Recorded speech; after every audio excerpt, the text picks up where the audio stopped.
Welcome back to the Titanium Hangar. This is Mike, and I've been talking a lot about Chug stuff, the Earthrise, what's going on with Hasbro, because it's exciting. I'm excited about it.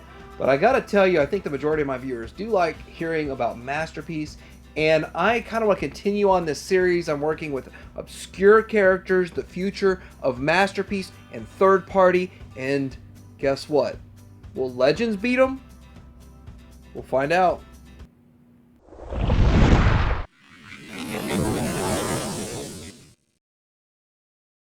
So last week I put up a video talking about obscure characters made by third party, what we would even want to see, what would be willing to pay. And I wanted to put together a list of 10. I came up with a list of 15 based off the comments and the most frequently requested figures.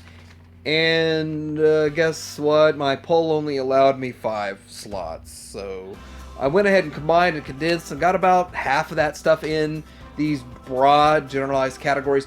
I will try to link it down below, but the poll's up right now, and if you want to vote what you would actually buy in those categories, maybe there's 2 or 3 figures, 1 figure that you want the most in those categories, so go ahead and just pick the broad categories because that's all it let me do. And hey, it's only my 3rd poll. I didn't know you could only do 5, but anyway, let's get right into talking about this week's Masterpiece third-party discussion.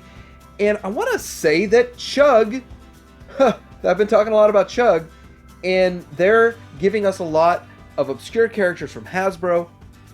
Someone put a really good comment down below that nobody cared about G1 obscure characters like the Micro Masters, and nobody cared about Power Dashers, and nobody cared about these G1 figures until Hasbro started making them. Now Hasbro's making them, everyone's caring.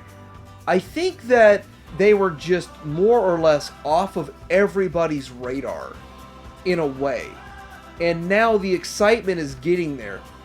When I was collecting back in the 90s or the late 80s and early 90s, I did not care about all of this stuff. I actually didn't even care about like Cup and Hot Rod and all them. Back in the day, I still look at the movie characters as newer characters, but as an adult collector, I started getting into those, and in most toy lines, obscure characters are the most sought after and the most interesting because you don't have 5 million of them to choose from. They're harder to get, they're harder to acquire. And so with that, I'm finding a lot more fun learning about these obscure characters. But getting down to the business, a lot of question about whether or not third party or Masterpiece will take on obscure characters before Legends. Now Legends is only 3 years deep. We've got some DX9 in there, and that's really where I remember Legends starting. Maybe some other company started Legends and started working on them before DX9, but DX9's when I first saw the Leia and the Cup. Now that figure, those figures weren't great. They were okay. And I looked at them because I really did want a Masterpiece RC.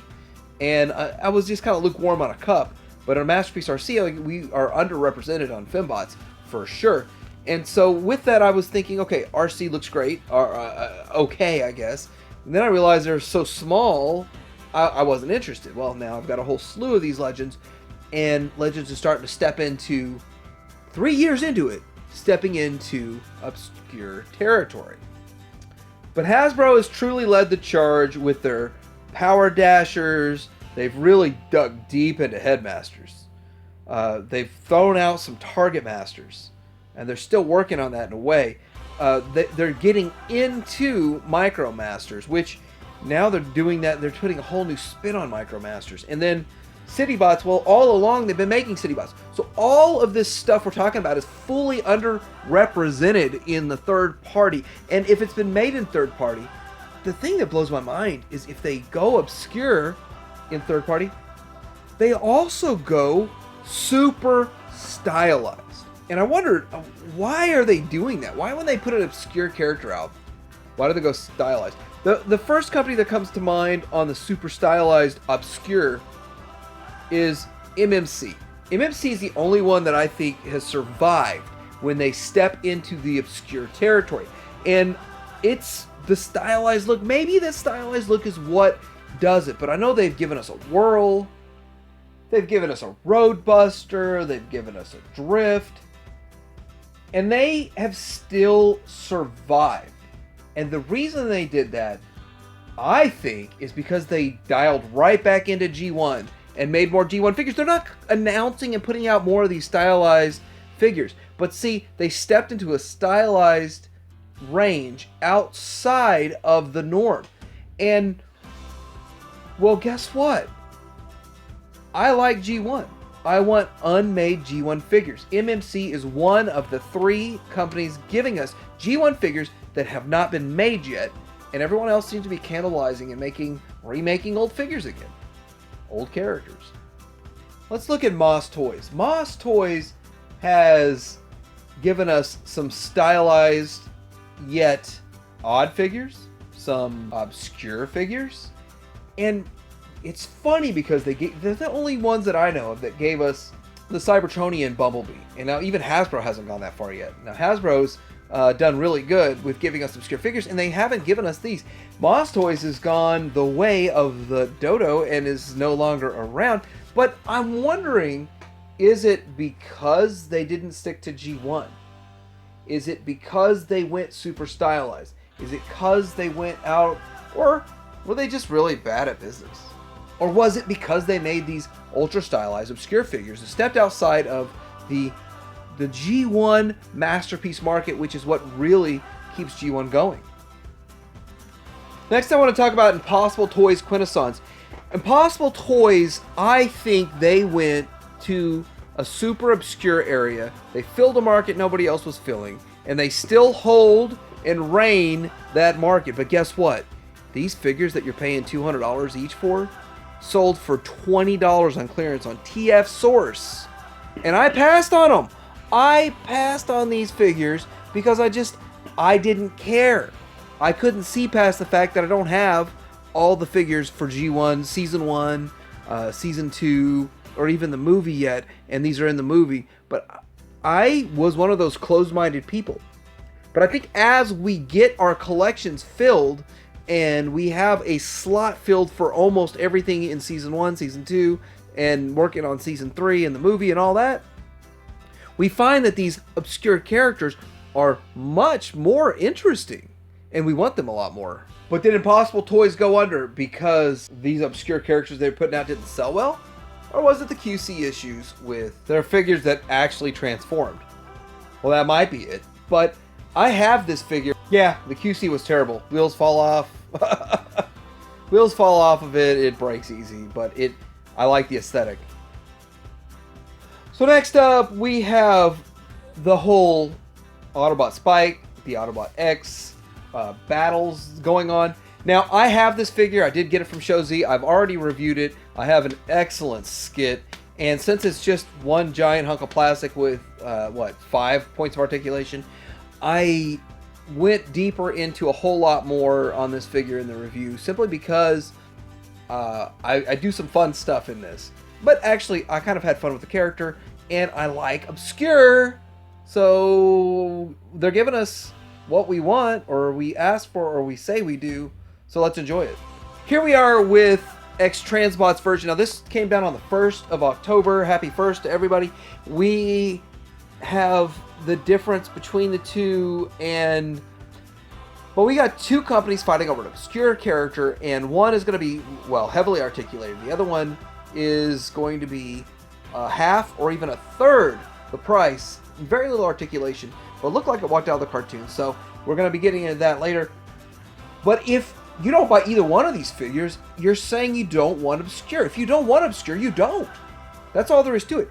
I'm not going to convince you to buy obscure stuff. If you don't want an obscure character, or any obscure characters, you're saying, I'm Season 1 and 2 and nothing else. 1, 2, 3, nothing else. But this guy was in, Season 2, Episode 1. Now, X-Transbots is going to go on to make the Quints and go down the road of the Impossible Toys. I think X-Transbots, KFC, Keith, and everything and the support that's going on there, I think they could handle making these. But more than they can handle them, they can make them and be extremely successful. When you look at what we are looking to pay for Impossible Toys and X-Transbots, heck, it's been what, 8 years, 7 years? You can beat them, make better figures, make them look better, and the electronics work better. Or, well, they probably won't put electronics in them, but anyway, that's a road we should go down, and I think everybody would be excited about that. Now, to talk about Legends, now I've discussed this in my news that Iron Factory is making a stylized Runabout Runamuck. They're going to call him the Racing Bro Retrograde, but this is the first step into some more obscure characters. And I know that they're tackling Beast Wars, which even Masterpiece hasn't made some of the Beast Wars figures that are now being hinted at. But we look at all this and we say, will the third-party scene and the Masterpiece scene allow the Legends scale to make more obscure figures? Probably yes. I think so. And there's a lot of reasons why. The reasons are because a true Masterpiece scale figure takes nearly 3 years to get to completion. From concept to actually you getting to buy it. It seems that way. Now, I don't have proof, but I see a render, I see a hint, and then it's a long wait. It feels like we're only getting stuff that we heard about 3 years ago these days. But they're getting more complex. And I know that it was early 2017 that they were already working on MP44. So I've got facts on that one. From an inside source that had shared with me, and I thought he was crazy, but turns out he was right. He also said they're working on a blaster. So as it stands right now, Hasbro is taking the massive lead in obscure characters. And by the way, they should. This is Hasbro's property. Hasbro is owning this. Third-party companies are coming along and they're giving us some obscure characters for the MP line. Takara will never do it. Takara will never make Power Dashers. Takara is never going to come on and make the Omnibots. This kind of stuff's not going to be made by Takara. It's only going to be made by third-party. And of course, they will get made by Hasbro eventually. And I love the fact that Hasbro is going down this route. Now, I have a whole lot more to say about Hasbro. I have predictions about the future of the company, the future of their franchise, the future of G1 with Hasbro. And sadly to say, I think that they're going to go down a path 2 years from now that none of us are going to like. But it's probably going to happen. Hopefully third party fills the gap for everything. Like, subscribe to Daring Hanger out.